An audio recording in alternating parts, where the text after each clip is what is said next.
और उनको लगता है कि किसी राज्य में चुनाव हो रहा है तो फिर इधर आकर वो गिरगिट की तरह रंग बदल लेते हैं और क्या बोलते हैं इधर आकर कि हम आरक्षण के पक्ष में हैं।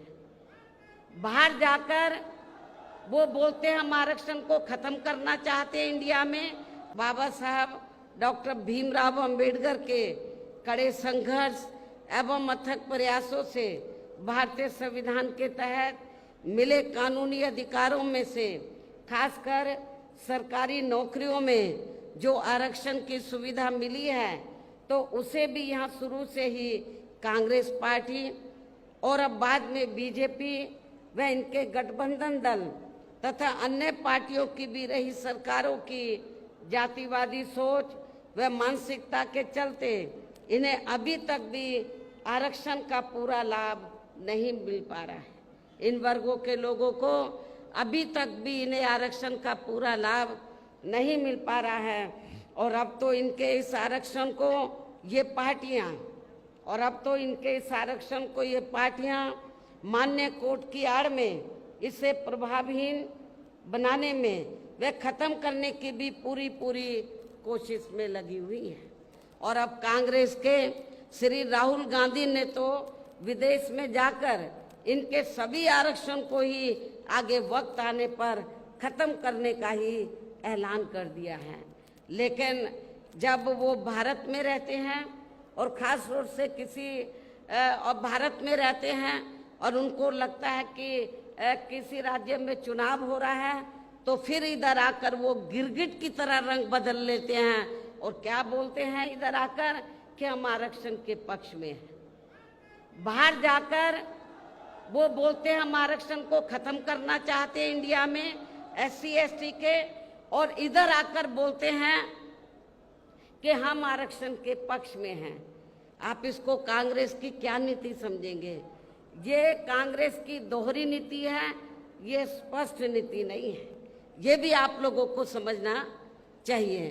तो ऐसी कांग्रेस पार्टी जो SC ST के आरक्षण के बारे में कहती कुछ है और करती कुछ है, तो आपको इस पार्टी को जो इस बार हरियाणा में तो विधानसभा का आम चुनाव हो रहा है, इस चुनाव में खास तौर से दलितों को इनको सबक सिखाना बहुत जरूरी है।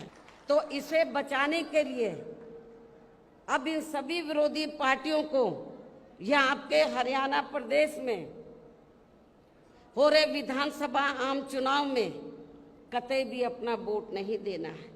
यदि आप लोगों को इससे बचाना अपने आरक्षण को, तो आप लोगों को कांग्रेस बीजेपी एंड कंपनी के लोगों को कतई भी अपना वोट नहीं देना है।